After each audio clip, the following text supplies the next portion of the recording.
Oh yeah, I messed that up. Hello,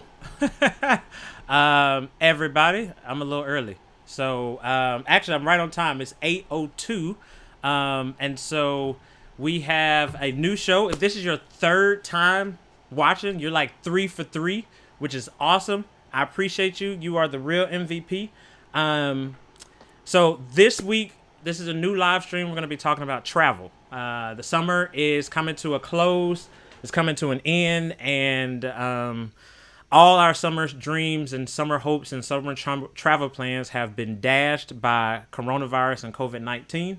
And so I felt like I would just live vicariously through some people that I know who can share a little bit with me. So I brought them on to talk about travel. In the meantime, before I introduce them, so I've been seeing on Facebook people actually started back traveling. So if you're here and you have been somewhere, leave a comment. Let me know where you went. Did you enjoy it? Was it fun? Where people were in their masks and things like that. So we're talking about travel. Let's roll the intro for all in context. Yep, still don't have one of those yet, but I will get one soon and very soon. And it'll be nice. Actually, it won't be nice. What's gonna happen is I'm gonna do it myself, and it's gonna be something like real tragic and whack. Like I was thinking, like the all. You remember all that? I don't know if anybody remember watching all that, but it was like oh, it's probably gonna be something like that. And it's gonna be whack, but it's gonna be what I got. Anyway, so we're doing travel. We're talking about travel, and I have some friends with me. Jeff, you are here. I'm gonna bring you up, Jeff. Let the people know a little bit about yourself, where you're from, what you do, things like that. But yeah, my name's Jeff Jenkins. I'm an award-winning content creator. I'm a travel blogger, travel writer. I'm currently in Montana, in Bozeman, Montana. Me and my wife are actually doing a road trip, and I'm actually I've been in Austin, Texas for the past eight years. Cool. So I text Jeff. I was like, "Hey man, let's make sure we're ready."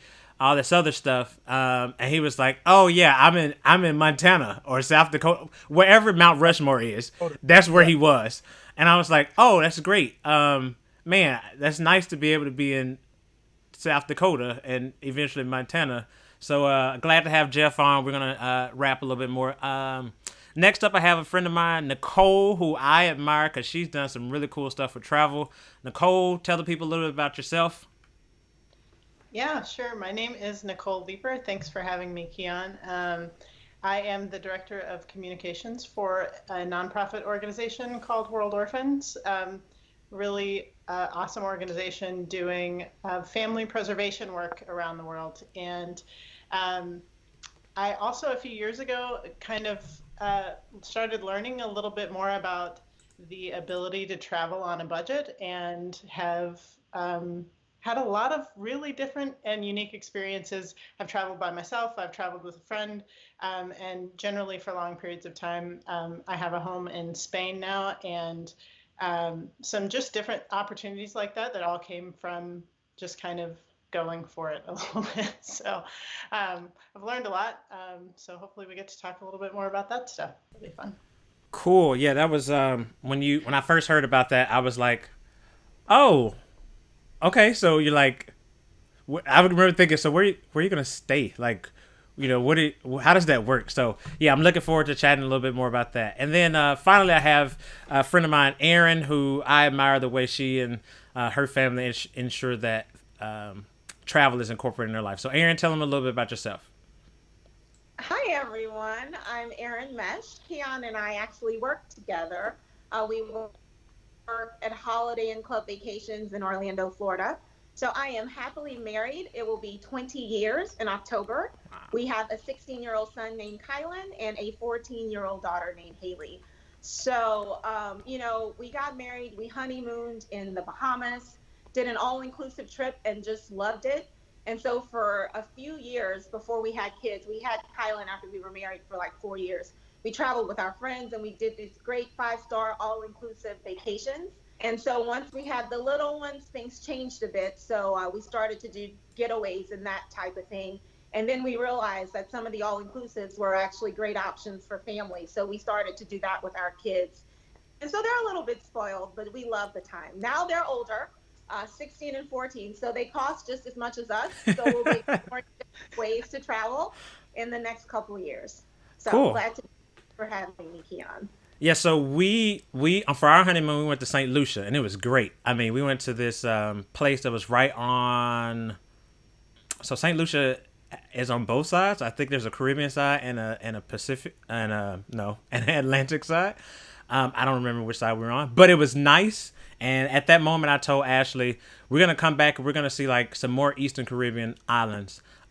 We have yet to come back or go back and do anything. So one of these days we're gonna do it, but probably not soon. So those are my guests, Jeff, Nicole, Aaron. Thank y'all so much. I appreciate it for coming on. First thing I want to do is just to see what kind of mind frame y'all have. Tell me, on the screen I have a plane, a train, and an automobile. Tell me, Jeff, you kick it off. What is your preferred method of travel, or what are some cool stories with plane, train, and automobile travel you've had? I would say airplane all the way. The reason I would say airplane is because I mean you can go anywhere around the world in an airplane, and so it's the fastest way out of all of them. And I would definitely choose airplane. And the first time I actually ever got on an airplane, I was 20 years old. So, but I've been to 40 countries since. Living your best life. Come on, man. Nicole, what about you? Well, out of those three, I would probably pick an automobile after having enough flight and train problems over some time. I like the freedom that it gives you more than anything. I do think you need planes to get to further destinations, but if I have my choice, I'd plan it around having the ability to drive, or a scooter, which I've done before too, which was fun. But my favorite is a ferry, actually, which I did in Greece to get to an island, and traveled overnight. So it was like a 13-hour ferry trip, I think. But it was nice because you got to stay in a little room and you're on the water. It's kind of like being on a cruise, but without all of the amenities, you know. So it's a great time. Well, I like to be on the water, so I really enjoyed that. Oh, and I think I was muted on the. I said that wasn't fun at all. So she likes to be on the water. Aaron, what about you? Plane, train, automobile? I ditto, Jeff. I'm with a plane. I'm on a plane all the way. I am. I dislike driving. I will partner with my husband on long trips, and when I say long, I mean like 6 hours. Um, so I lived in Dallas for the Dallas Fort Worth area for about 15 years, and I would fly to visit my hometown in Louisiana, which was probably an hour flight. So yeah, That's a shame. plane all the way. That's a shame. Has anybody like ever ridden the train here, like Amtrak? Anybody? Have y'all ever done that? Yes. I took the train from Virginia to New York once. I don't Okay. remember a whole lot about it, but been on several in Europe, which are probably, well, they're probably about the same. Depends on where you're at. So, Yeah, the train is never. Be- Go ahead, Jeff. I was saying, being in Europe, I've traveled on a lot of trains, mm. um, but it depends on the style of the car that I'm in. If I, Yeah, at yeah, this point, we're automobile all the way because the cost to travel as a family is just super prohibitive, and kind of scary. So that means I'm pretty much relegated to stuff that's about 6 to 10 hours away because at that point, it's not fun to go further. So cool. So what is your earliest memory of travel? Right, I'll start off. I think growing up, I think the first time I was on a plane was my. I think I flew for the first time ninth grade, summer after ninth grade year, um, and that was cool. But that wasn't like a travel trip. I would go places for summer, like school educational program. But as a family, we would go to like Little Rock. I'm not Little Rock. Hot Springs, Arkansas, which was really cool because they have like a underground like waterfall type thing there. So that was cool. And then our travel was mostly visiting family in Atlanta, or every year Jackson State played Tennessee State up in Memphis. So that was pretty much a ritual for us. What about you guys? What's your early travel experiences? For me, it was like the ones that I can remember are taking the Greyhound from Florida to Connecticut. Um, I don't know what it was about just like seeing all the trees down 95. Like I was like just geeked about it. I didn't even realize this until later how much I really enjoyed like being in the car. As long as I'm not driving, it's a lot more fun when you can be in the car. Um, but just like watching the scenery and things like that, and stopping at the rest areas. I think those are like my first memories, and I was about like 4 or 5 during that time. Nicole, what about you? Well, my first time on a plane, I was 7 with my cousin. Flew from San Antonio to Houston. So that Long was flight. very long, very long. I loved the honey roasted peanuts they served. I thought that was just the best thing in the world at 7 years old. And other than that, my family, our family vacations were to visit family in Arkansas. So we were packing up a Suburban and driving up. My parents, I don't think there was ever even really much money once they had 4 kids for them to even do anything alone, much less with the rest of us. So it was mostly family trips in the car. My dad would be geeked out about taking us to some history museum, and we'd want to play in the hotel pool or, play with our cousins or something like that. So not a whole lot of memories based around travel when I was young, but that's about it. Yeah, I think at this point, Biscoff cookies. Is it Delta? Is that It's who? Del- Is Delta it's like Del- they hands down win the airline treat? I don't care. And I'm always like, can I get 2 of those? And can you give me the whole can of? Usually I either get ginger ale or cranberry juice. So I'm like, I need the whole can. Uh, I want the whole can. Those are their anything these days. JetBlue, JetBlue is amazing now, and they're getting rid of the Biscoff. What? Yeah. I ain't flying JetBlue. I mean, I wouldn't fly them anyway, but because I ain't going nowhere right now. No, I'm saying Oh, Delta, Delta is getting rid of the Biscoff. JetBlue has fantastic snacks. Is what I was saying. I used to fly, and it was like Spirit and Allegiant, and Frontier. So the snacks were like, "Would you like a snack?" No. How much is that? $5? No, thank you. I'll pass. Aaron, what about you? What was travel like? Growing up, or your early experiences with it?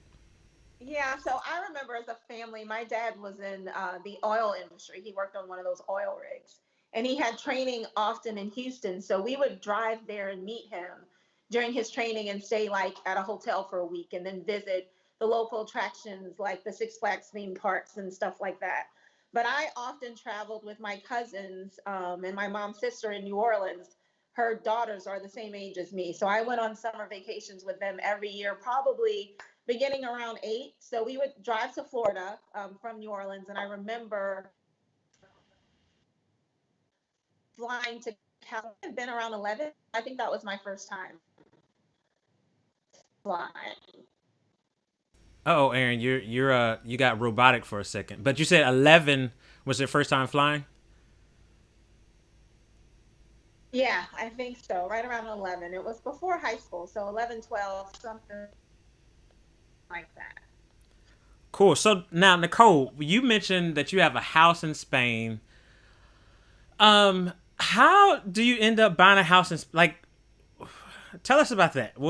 How does that happen? You're like, oh, you know what? I kind of like Spain. I think I'm gonna buy a house in Spain. Are you like rich? No, not at all. Because that sounds like some rich people stuff to me. Um, no, the opposite of that, actually. No. I'm just kidding. I've been very fortunate the last couple of years to have just figured a lot of things out as I've traveled and had new experiences. So I on my first round of travel, I was in Italy, staying in a little Airbnb on the side of the mountain. It wasn't all that nice. I mean, it was fine. It was nice for what I wanted. It wasn't anything super fancy, is what I'm trying to say. But it was in this cute little village stacked kind of on this mountainside. And I said to myself, I thought, I wonder how much these cost, like it would cost to own something like this here. And so I just did a Google search for the area that I was in. And I saw a lot of little homes. A lot of them needed a little extra like TLC, but they were running around $20,000 to $30,000 for something that was in reasonable shape that could then just be fixed up. And so it just kind of started the wheels turning in my mind about, is this just in Italy? Where else is this? And so on that round of travel, I was in France, Italy, Greece, and Spain. And Spain was a very comfortable place for me. I don't speak Spanish, but I'm pretty familiar with the language. I was raised in San Antonio, Texas, lived in Orlando, Florida for a long time. And so I just felt more at home there. It was also the first place that I rented a car on the entire trip and felt very comfortable driving there, getting around. And so when I came back the next year, a friend of mine said, Nicole, what are you going to do next? And I said, oh, I'd love to buy a place somewhere overseas. Let me show you some of the deals you can find. And I just Googled real estate in Spain. And this one house came up as like the second or third house. It was 19,000 euro, which is at the time was about 25,000 US dollars. It was fully furnished, had 3 terraces, views of the mountains. And I said, I kept looking back at it like I was just trying to show them an example. And I kept looking at it like, no, that's really a good deal actually in comparison to some of the other ones. So I called the realtor the next day, talked to them about it. He was actually from England, and so he was and lived in Spain for 18 years. So he was able to speak English with me and tell me all about the property. And did a little Google searching, called my bank here in the States and said, hey, can I get a personal loan? And a month later, or 2 months later, something like that, flew over to Spain. Took about 30 days to close, but it was easier than buying a house in the US for me. And part of that was because the experience, even though I took out a loan, I was buying it in cash there. And so everything I read, all the blogs I looked up said, these are the 6 steps to buying a house. And it was exactly that. The attorney did almost all of the work. The owner came to the closing and we talked, and he told me all of these wonderful things about the little town. And then that was it. And spent a few $1,000s fixing it up. Not much, did a lot of hard work myself, and hired a friend on the street to do some of the other things I couldn't do. And it's great. For me, it was all about, I don't want to be in a mortgage for the rest of my life. I'd like to buy something somewhere that's affordable that I can pay off, by my earlier mid 40s and have a home somewhere. So I can't live there all the time because I haven't become a resident, but for me, that's okay because I like to travel a lot. So it's just kind of given me a base for now and in a place I really enjoy. So when you are not there, are you Airbnb in it? Are you Airbnb in it? Whatever that terminology would be. yes, for the most part, Airbnb has turned out to be a great option for me to live very inexpensively, far less. It's much cheaper for me to live traveling the world than it is for me to just rent an apartment in Orlando. And that's because Airbnb deals, I book a lot of my travel based on where I find the good deals. And if you're staying for a month or longer, which I usually do, you can get some significant deals. Some of the better ones, for example, on this last round of travel, I stayed in one of the nicer apartments I've been in. Nothing super fancy, but had everything I needed, super clean. This was in Egypt, though, so maybe not everyone's destination. But we stayed for 6 weeks for $350. Wow. And those are the kind of deals that just like, why stay home and rent an apartment that costs 3 or 4 times that amount? And you've got to think too, when you rent an Airbnb, you're not paying for electricity, you're Right. not paying for all of those other things that you would have as a cost when you live somewhere. So not everything is that cheap, but a lot of them are. And I usually don't pay more than $500 to $600 a month for an apartment somewhere. Man, see, so I when you told me that, I was like, man, that's nice. I really wish I could do that. Obviously, I can't. But what was kind of going on through your mind when you said, you know what, I'm going to put my own home that I own here in Orlando on Airbnb, and I'm going to um, go live elsewhere. Like, what was going on in your mind? Sure. Well, I remember the moment sitting on my bed in my home in Orlando, but I think it really all started a few years before that when I read a blog about house sitting.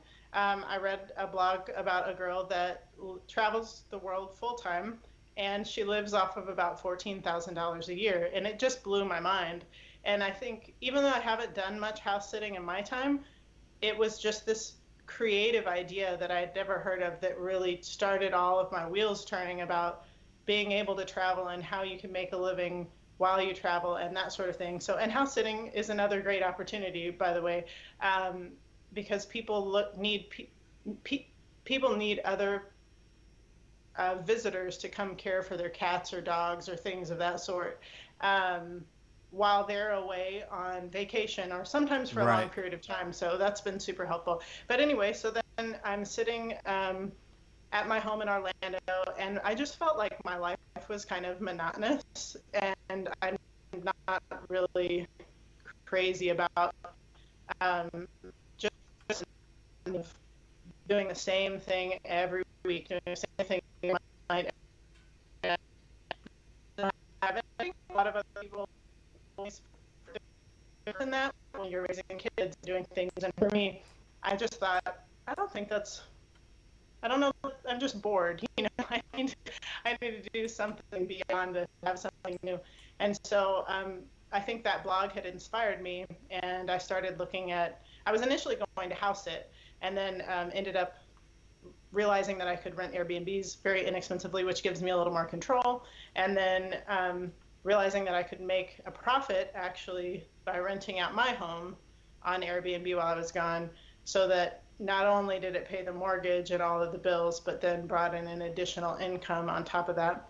Wow. Um, so it took me 7 months from concept to Right. leaving, and it was a lot of planning the first time around. So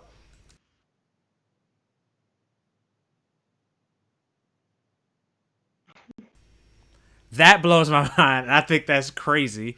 Um, I still think it's kind of crazy, just all that's going on. But I think it's cool. I'm glad you've been able to make it work. I know you kind of like work from in the afternoons and see the cities throughout the day. So, all right. So we talked about planes, trains, and automobiles. I feel like I know Aaron's answer on this one, but if you had to pick between the beach, the snow, or like a cabin in the woods, what would be like your dream vacation? Aaron, go ahead and share it with the people what you would pick. Well, you can answer for me, Keon, because I am not going to go to a cabin in the woods. Well, I would have a vacation. Um, and then, I mean, out of those choices, it would be a beach. My husband was elated about moving to Florida because he just loves Florida and he dislikes being cold. So I'd have to go by myself if I went somewhere that was cold for an extended period of time. So, but the beach, but on a different level, right? Like, so I want to go to the Maldives or something like Oh, that with a excuse bungalow in the me. middle of the water.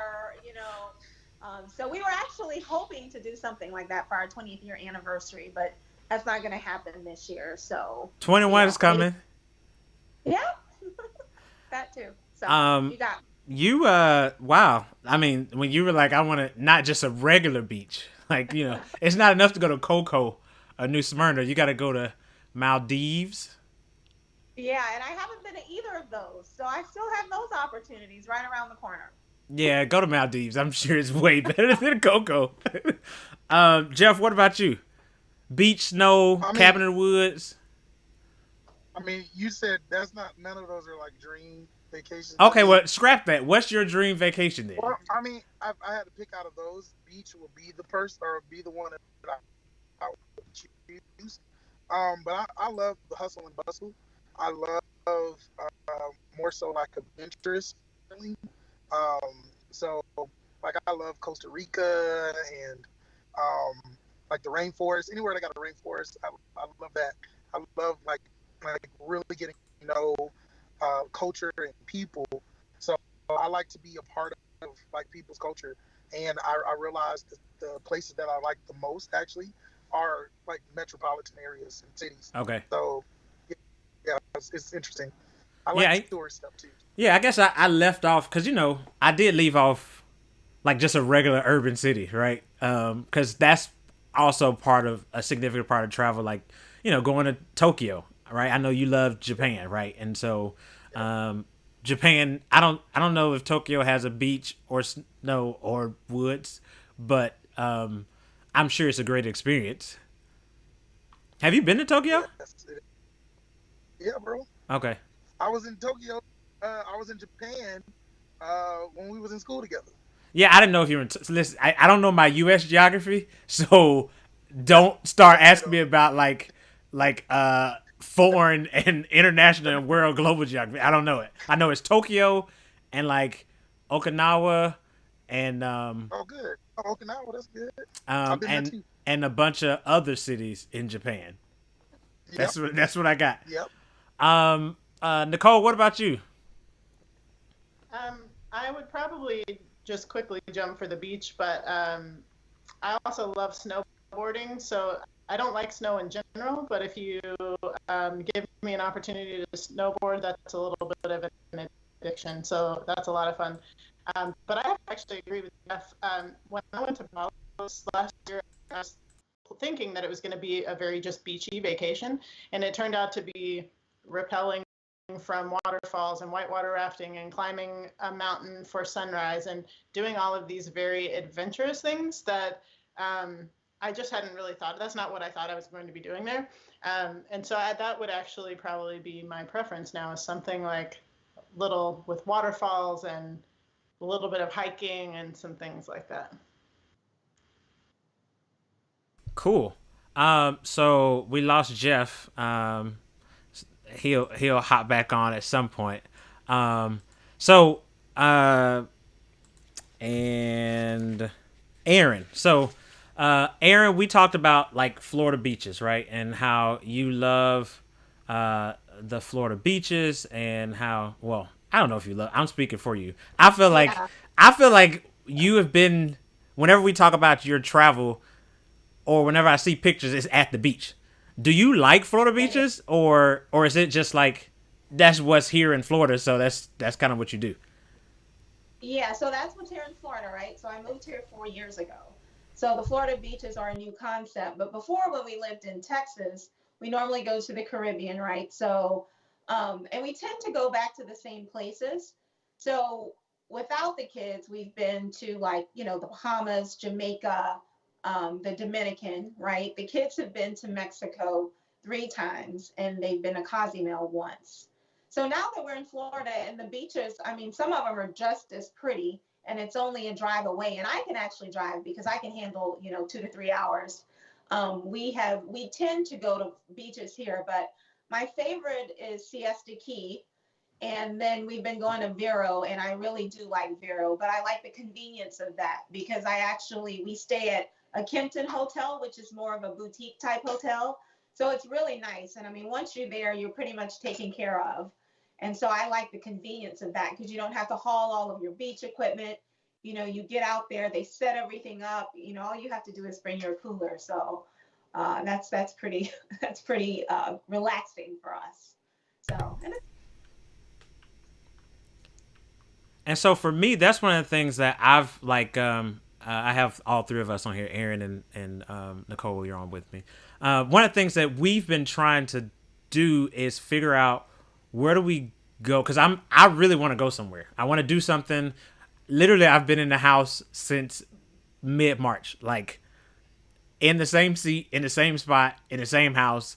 I open the door and reach out because our mailbox is on the wall. I open the door, reach and grab the mail, and that's pretty much it. And so I've been trying to think of stuff to do, and I just keep coming back to beaches. But the problem with me is like beaches it's sand everywhere.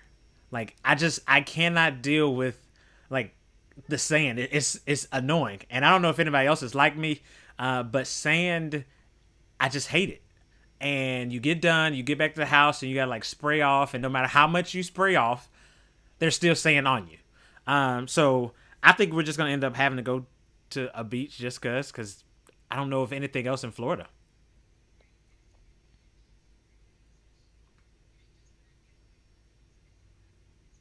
Right. Uh, yeah, So we went to Costa Rica last February. Yeah, I think it was in February of 2019. It was great. Funny story. I'm about to tell on my wife. So we're packing and we're trying to get everything together, um, in Orlando, and she wanted to get her nails done. I was like, yeah, we don't really have time for that. She was like, oh, it's okay. I'll just go in Costa Rica, and I was like, okay. I mean, that's cool. So we fly into is it San Jose or San Juan? Again, I don't know my geography. One of them is in Puerto Rico, and one of them is in Costa Rica. I think I think it's San Jose. So we fly into San Jose, and we get our car. Here's another thing I didn't know about international travel. So we go to rent a car from Avis because that's where I have my discount and that's where I always go. And they were like, okay, the cost of the car is whatever it is, and insurance is going to be, you know, $1,500. And I was like, but it's fully refundable. I was like, no, it's okay. My credit card take covers. They're like, no, no, no, no. That doesn't work over here. So we're gonna put $1,500 hold on your card, for the car. And I was thinking, well, I wasn't really prepared for you to like keep 1,500 of my funds, for playing around. Um, and so, you know what? I think y'all been muted. So everything you just said, Aaron, nobody heard it, but it was good. So like Costa Rica, they require you to like pay the full insurance. So anyway, we get the car, we go to this mall. Nobody speaks English, like, which is fine because guess what? We're in Costa Rica, and so I'm trying to communicate with the lady and say, um, cuánto dinero, these things here, these like, and so it was difficult, but it was a beautiful country. We actually drove from San Jose to Liberia area, I think, or something like that, which is on the other side of the island. And so it's cool because you're going up and down the coast and everything. So it was awesome. We stayed at a Westin. Oh, another funny. So I'm country, and I don't know Spanish, y'all. So that's me. And I go, you go and you give me your visa or your passport, and they ask you where you're going, and I'm like, oh, I'm going to Playa Conchal, and the lady was like laughing, and I was like, is that how you say it? And she was like, no, not at all. Apparently, it's playa. I guess beach in Spanish is not playa, but it's spelled like the singing group that I grew up listening to, Playa, Playa. So I thought it was playa, but it's not. I knew that, Nicole. I don't know about you, but You knew that? Flyer, yes. I took French. So I took French growing up. I didn't take Spanish. I'm the dumb American that shows up and is totally culturally ignorant of all kind of things. So I'm working on not being that.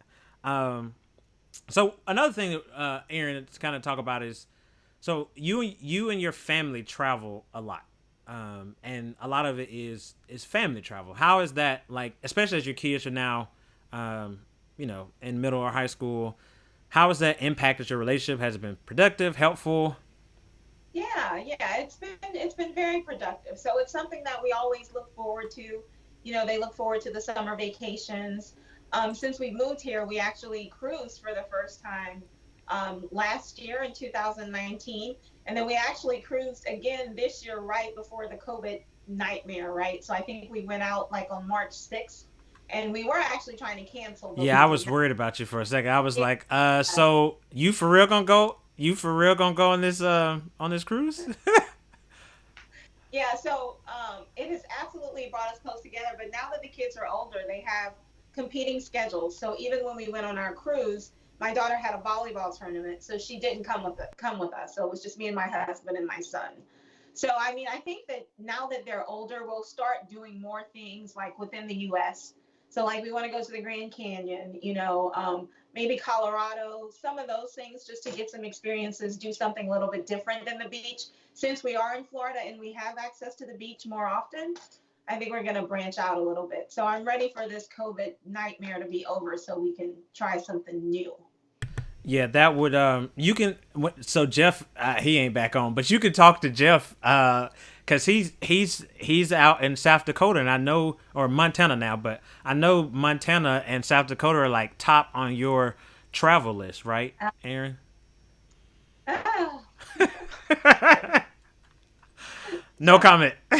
great family building experiences. Yeah, and you can take a nice little car ride out there cuz it's only a little bit beyond 6 hours from Orlando.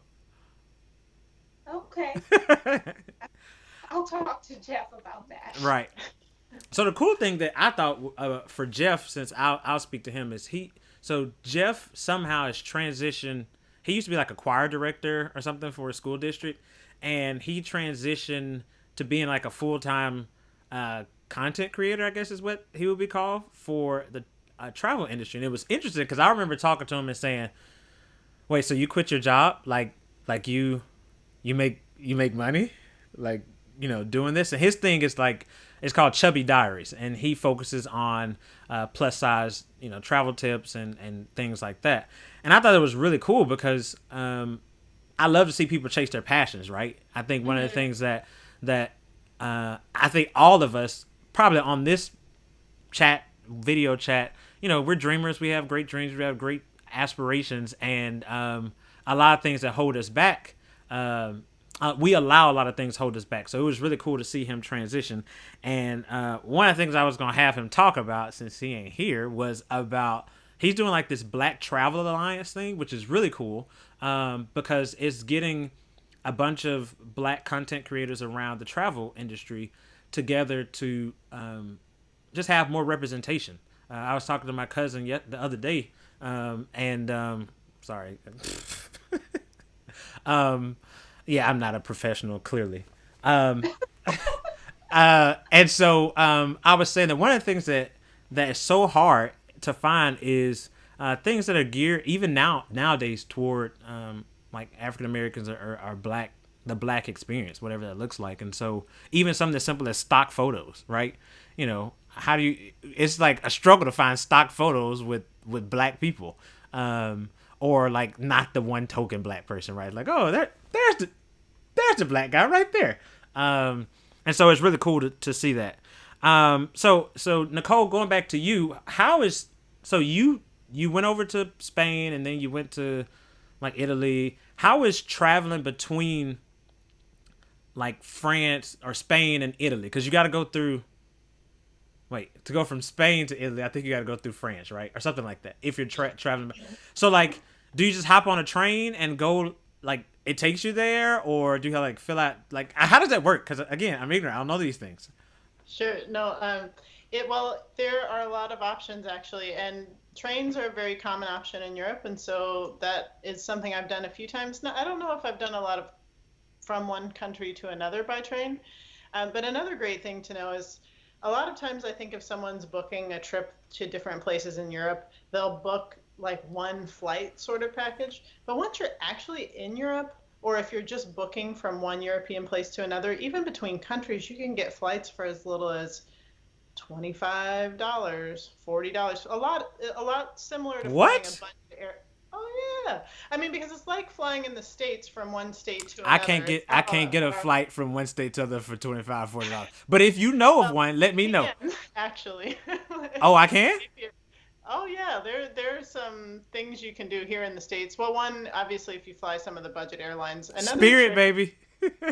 Another trick with Spirit is booking at the airport. So they have special discounts that they do online. And I haven't done it personally, but I've had several friends. I think I had a family of 4 fly from here to Dallas for like $25 each or something like that. It was something ridiculously inexpensive. I think I flew to North Carolina for $19.99 once or something. So there are those things, but you have to be pretty flexible with dates and things like that. Right. But in Europe, another trains are popular. They can be expensive depending on it. It just kind of depends on when you need to go somewhere. They have, and I've been on all kinds of trains. There are nice trains and there are not so nice trains. So you just kind of learn these things as you go different places. But there is a really cool app I found called 80 Days. And it's really fun, especially if you're just kind of bored during COVID and want to do some dreaming. They do some stuff in the US. They also have Europe. So you select your start date and your end date and make sure it's at least like 2 to 3 weeks long. And you can choose like Europe best cities or United States or US and Canada or something like that. So they have a few different options. And then you just say, design my adventure. And it uses planes, trains, and ferries. And it will give you a price and take you to various cities. And it will just be something kind of random. And you can look to see what's available. And they book all of the tickets for you. And it's always some sort of budget deal. So, for example, I think I put in that I wanted to start in London and end in Valencia, Spain. So all in Europe. And it was going to take me to 5 or 6 different places over the course of 2 weeks. And I think it was like $170 or something. And so, and the cool thing is they book everything for you. So all their tickets are done through them. If you have a problem, it goes through them. Their customer service was incredible. I haven't actually booked a trip through them because most of my travels are for a long period of time. So I'm not jumping from place to place after 5 or 6 days. But if you have like a 2 or 3 week vacation to take, it's a really cool option. They don't book your stays like your hotel or your Airbnb, but they do all of the travel portion. And so it'll show you on the app. And it's just fun because then it makes you start thinking about what that would be like to take that trip. And then you can change the dates and click it again and see what other places you might have the opportunity to go to. So it's a lot of fun. At this point in life, my life is not conducive to that. But one day I'm gonna be there, and me and Ashley, you ain't gonna see us for like months. Be like, yeah, we just took the whole summer from July to September or June to August, and we went to, Bora Bora and Fiji and yes, that's what I'm talking all about. all that stuff. So that would be nice. One day I'm gonna get there. What I guess for both of y'all, because Aaron, you've traveled is your international travel mostly like what would this be like Western Hemisphere? Yeah. Yeah, pretty much been the same. So I do want to go to Europe. I'd love to go to Greece, so those are probably, once we're empty nester type trips. Right. But definitely looking forward to that. And then maybe it's probably a few years from here because then we have college, right? So no, listen, you either get a scholarship or trade school. I mean, that's the deal. Yeah. So one of the things so Ashley got the benefit of going to where'd she go? Morocco. So Ashley went to Morocco like early March. And I remember seeing pictures and like thinking, man, this is so cool. And it was really cool because she went with her line sister. So it were probably like, I don't know, 30 some girls with them, 40 girls with them. And so it was really cool to see like how they planned it out. And one thing about the Delta Jet fam is like they're thorough. Okay. So they had like a financial plan. They had like a weight, a fitness plan 12 months before. It was like all good. And so they did community service, which I was like, y'all just be like, y'all just doing everything when you go on vacation. But it was really cool because they got to see a lot of the culture and a lot of like how life is different in Morocco versus in Orlando or wherever the ladies were from. So for you guys, in your experience, what has been like something culturally that you've seen as like, man, this is really good. I wish I wish I could bring this back. Or maybe what like something you've seen and you're like, yeah, no, this is I'm not taking this back. This is horrible. Nicole, you can go ahead. Oh, well, I've seen a lot of things. No, I would say in general, my favorite thing about travel to most places that I've been has been the hospitality. And it's usually a little, though, there will be different customs in different cultures wrapped around hospitality. Uh, it might be offering tea to someone, like if you're, I've been to Iraq a couple of times, and spent some time in the refugee camps there, but it doesn't matter if you're entering someone's tent. They are going to make a hot tea for you, and you're going to sit around and visit with them. And I would just say that I think the biggest difference that I've seen during my travels is the amount.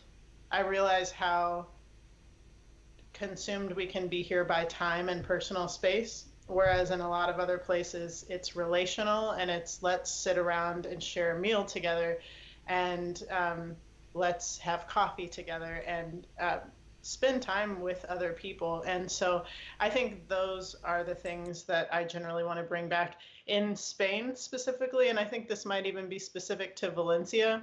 It's just like the joy place. Everyone is celebrating something all the time. They have more holidays than I've ever seen in my life.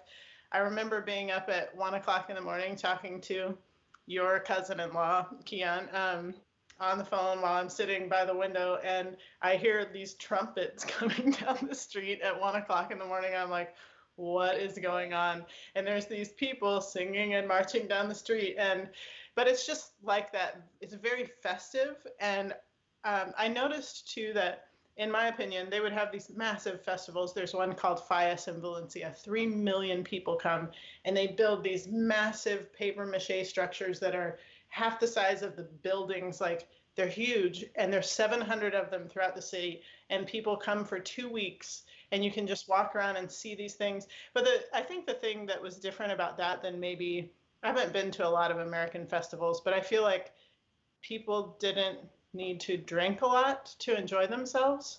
They might have a drink or something, but they're just happy, and they're just enjoying each other. And then they burn them all down at the end of the week and put fireworks inside of them, and it's just the coolest thing you've ever seen. But it's just, you don't have to pay to go to anything. It's just everyone's celebrating life, and I think it's incredible. It's just built into the culture there. It's how they live, and I love that. Cool.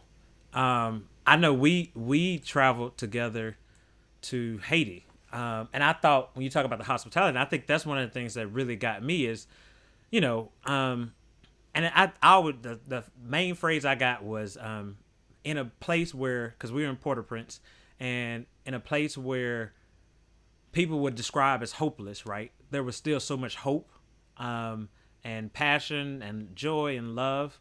And I contrast that with like what we see here in America, and it's like, there's so much. We would call this the land of hope, but yet there's so much hopelessness in America. And so it was one thing that like really resonated with me, is that these are people who we would describe don't have nearly what we have, and yet they have so much more hope than us. Aaron, you were about to say something? Yeah, no, I agree. I think it's the hospitality. I think the work ethic. I said that we often go to all-inclusive resorts, but just the genuine interest in making sure that your stay is good and people are just happy and just encouraging you to relax and enjoy. And these workers at these resorts, they wear several different hats. They're cooking, they're performing. And it's just really nice and refreshing to see that, and it makes you want to relax, and forget about the element of time, because I tend to be on a schedule too. So vacation is a time when I try not to look at my watch and say, oh, I need to work out at this time, have brunch at this time, So it's good just to have that encouragement throughout the resorts. What about negative experience? Have you had like a really bad like travel mistake that you might have made, right? So sometimes we just make mistakes on our own. We're like, shoot, I messed it up. Or sometimes it's like, wow, the people might just really be horrible. Yeah, yeah. So when we went on one of our adult trips, we were in the Bahamas and we went to like an underground club.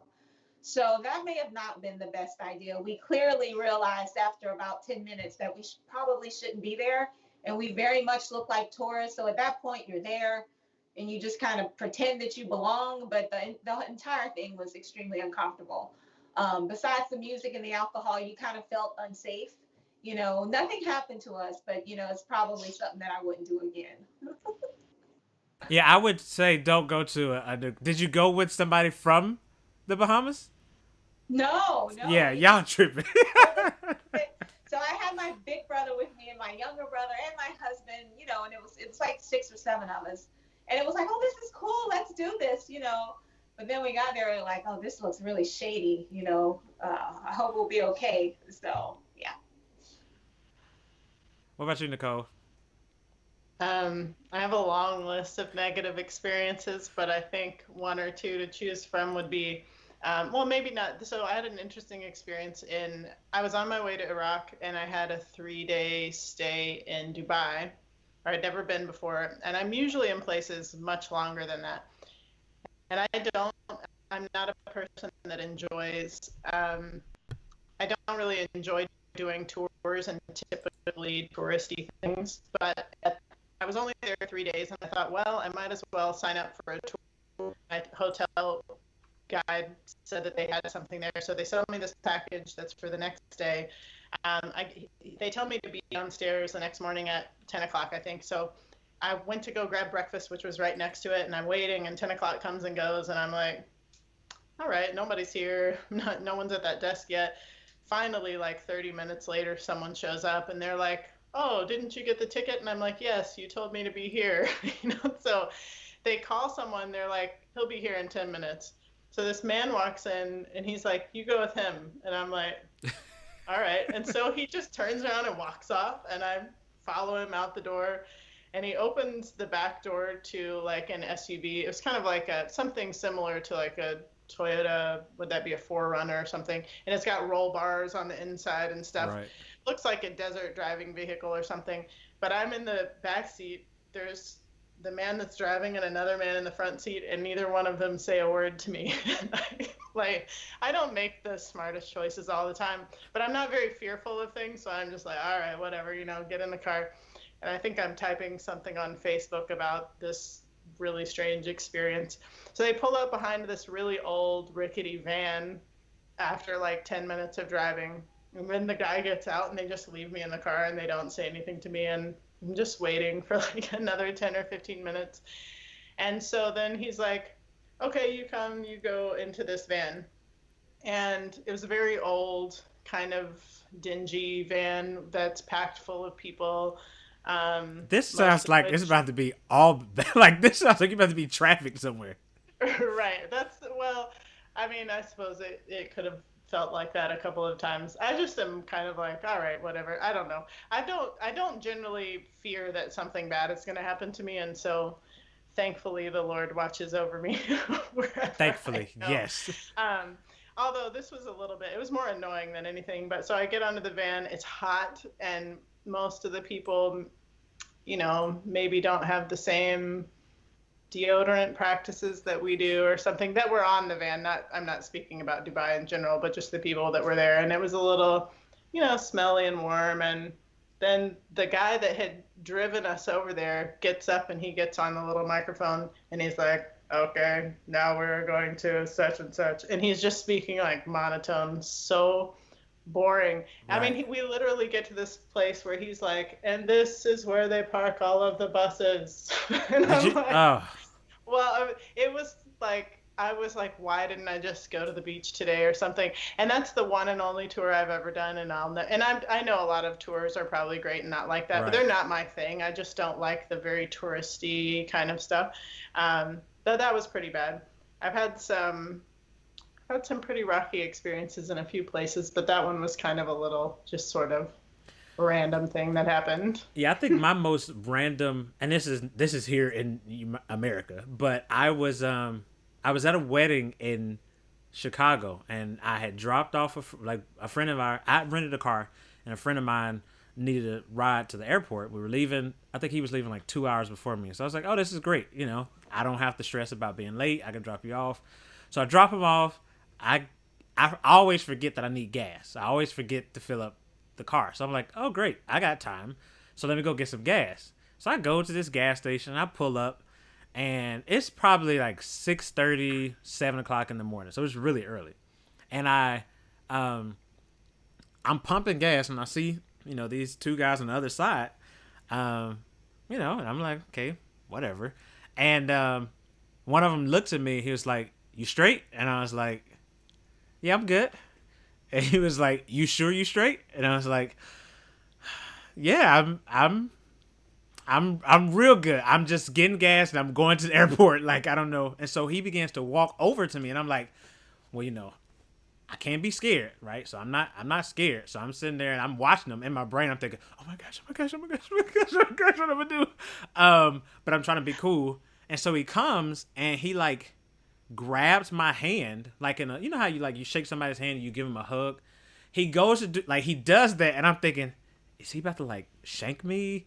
And like, and so he grabs me, pulls me close, and like whispers in my ear, it's not safe out here. You need to leave. And I was like, cool. I'm like almost done getting my gas. And so I pump the gas. I get out of there, and I don't know what happened, but I was so thankful that whatever was going on, I was a part of it, because I was really fearful that like I was about to get robbed or like stabbed or something, because it was a really odd thing. But I'm thinking, it's 6:30 in the morning, 7 o'clock. Like, I think crime stops, you know, around 3 o'clock in the morning, and then picks back up around like 9. So I felt like I was safe, but it was something shady going on. Cool. Well, I appreciate you guys for chatting with me. You guys are definitely people that I admire for your travel practice, and not just travel. I mean, I admire you as people, and you know the way you live your lives, and the way you love your friends and your family. So, thank you for being a friend of mine, and I appreciate it. Next week, we won't be here because we don't do every week. But if you're watching, we will be here again on the third Tuesday of August at 8 p.m. Eastern for another live stream of All in Context. Thank you for checking us out, and I look forward to chatting with you the next time. Have a wonderful night.